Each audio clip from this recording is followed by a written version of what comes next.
Welcome to the deep dive.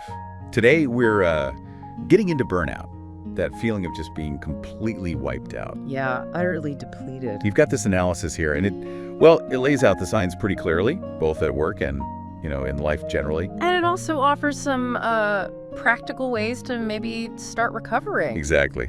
So if you've ever felt like, I don't know, your internal battery is just flat, this deep dive is definitely for you. Okay, let's unpack this. Well, what's interesting right away is that burnout isn't just being super tired. Right. It's different. Yeah, the source we looked at makes it clear it's a specific kind of exhaustion. Emotional, mental, sometimes physical too, comes from long-term stress. Like your reserves are just gone. Totally drained, yeah. It shows up in ways that, well, might not be obvious at first. Not just feeling a bit knackered. The analysis points to things like cynicism, feeling detached, almost like you're putting up a wall between yourself and work, or even people. Right, that emotional distance. And that can actually be like a subconscious way of protecting yourself when you're under that constant pressure. Huh. Makes sense. And there's also that feeling of reduced personal accomplishment. No, definitely. Where you feel like you're spinning your wheels, putting in the effort, but nothing's landing. Yeah, exactly. Even if objectively you're still getting things done. Right. It's incredibly demoralizing. And the source also mentions how this stuff, the work stress, it almost always bleeds into your personal life. Affects relationships, your overall sense of well-being. Okay, so say you recognize those signs. What does our analysis suggest for, actually turning it around? What are some steps? The main thing really is creating some space, some distance from whatever is causing the stress. Sounds simple, but maybe not easy. Well, yeah, but it's about consciously stepping back.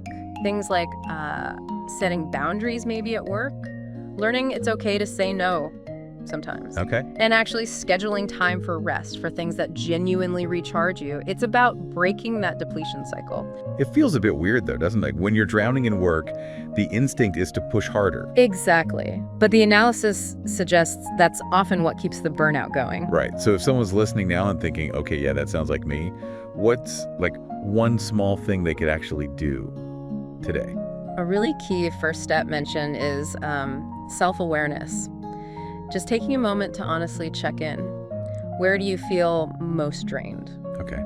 Identifying the source. Yeah. What situations or tasks really suck the life out of you? And then just pick one small, manageable change. Like what, for example? Could be anything, really. Taking a proper lunch break actually away from your desk, or maybe just a 10-minute walk outside, or making a conscious effort to turn off work notifications after a certain time, something achievable. So it's less about a massive life overhaul and more about consistent, small adjustments. Precisely. It builds momentum. The analysis also mentioned proactive versus reactive strategies. What's the difference there? Okay, so reactive is what we do when we're already feeling burnt out.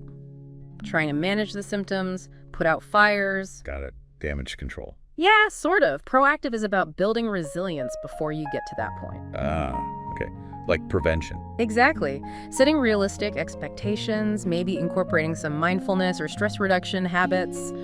Nurturing supportive relationships too. It's like investing in your well-being long term. Rather than just patching things up. Right. So for you listening right now, maybe just take a second. Do any of those signs resonate? Yeah. The cynicism, feeling ineffective, wanting to pull back. Yeah, does any of that ring true? And thinking about those small first steps, a boundary, a real break. What's one thing that feels like it might actually make even a tiny bit of difference for you?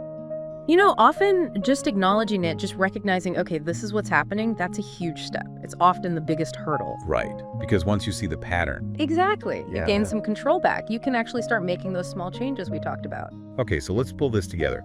We've looked at how burnout actually shows up more than just tiredness. Yeah. With that detachment, that feeling of getting nowhere.